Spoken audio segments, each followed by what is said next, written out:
instigator of large family feuds that the media have feasted on. This is very much a problem in the community and has done nothing to help the reputation of the Irish traveller. Those feuds are nothing but nonsense, and, you know, they do an awful lot of damage, and people want to cop onto themselves and pull back and see where they're going.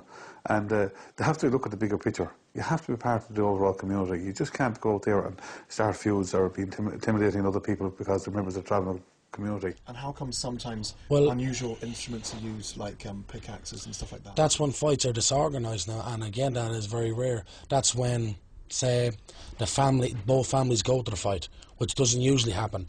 But you're guaranteed trouble when that does happen. And that's got to do with the people who was showing fair play there, the referees, them not doing their job and organised. You get fights where there's no one from each side of the family, 2 fighters are there, everybody else is neutral, just spectators who get a few hundred or whatever. And, like, there's never a feud, ever. It's just the fights and that's it, you go home. You get dropped home, it's grand, whatever happens, happens.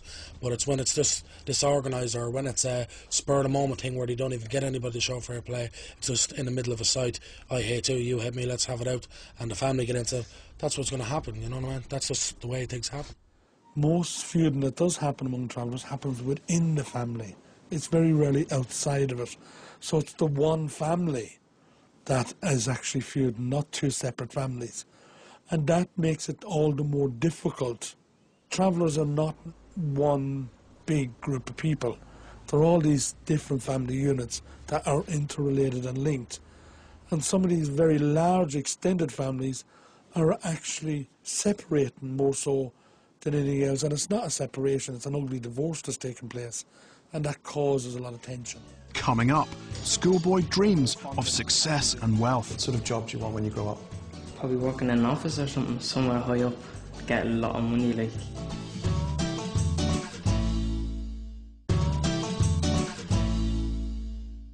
Up until recent times, education did not play a major part in the lives of travellers, as life on the road meant little chance of a proper schooling. However, with changing times, the younger generation is faced with the dilemma of integrating more with the settled community. Actually, getting the younger generation to stay in school is a stumbling block.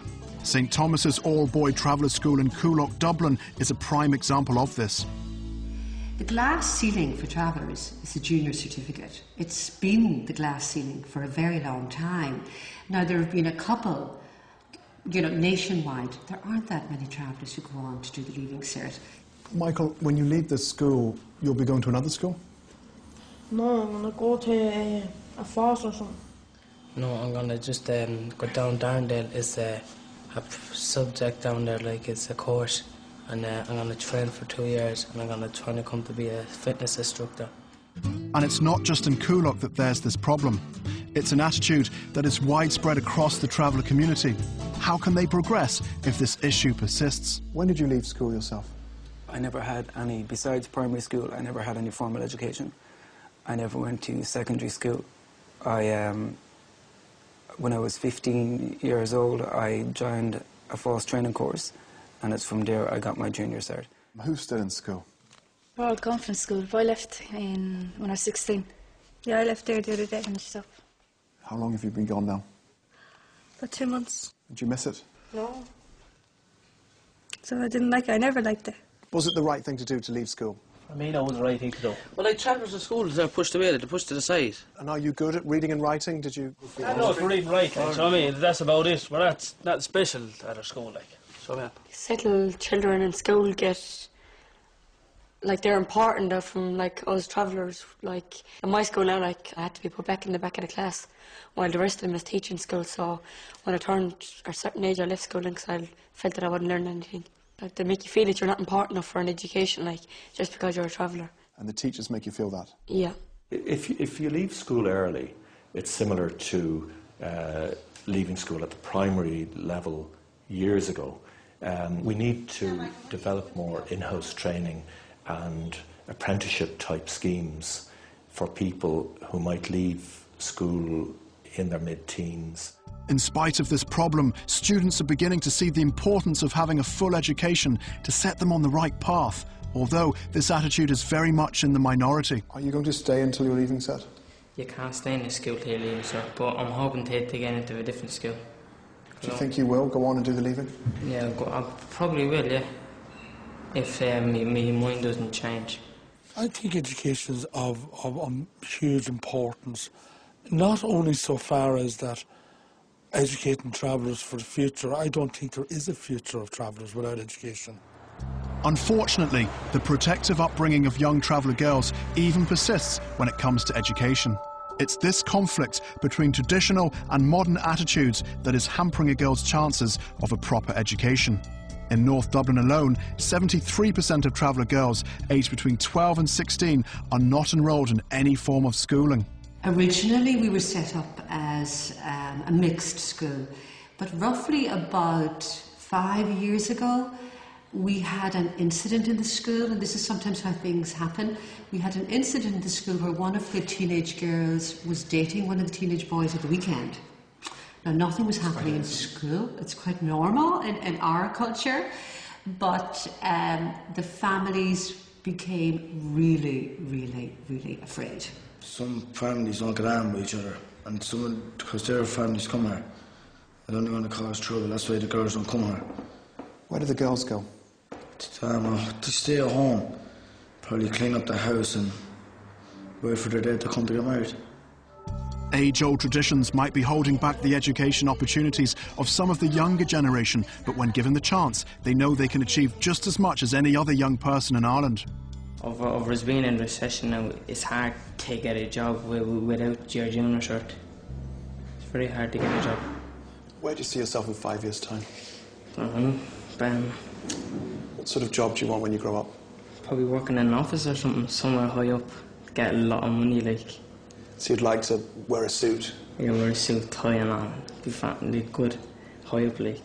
It's the next generation that's going to make a tremendous difference in the travelling community. It's the kids of today, their kids. That's when we'll see the positive developments happening. I see a great future because, like, these days, travellers and all starting to realise, like, the doll's not going to help, like.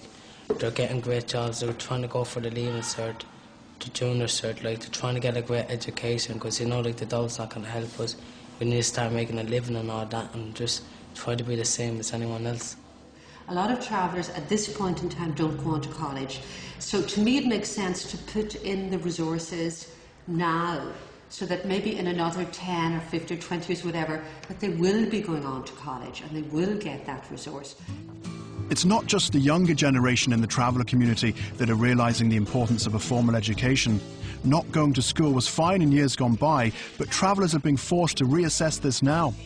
Through such outlets as St Joseph's Education Centre in Ennis, traveller adults are heading back to school in an aim to improve their way of life.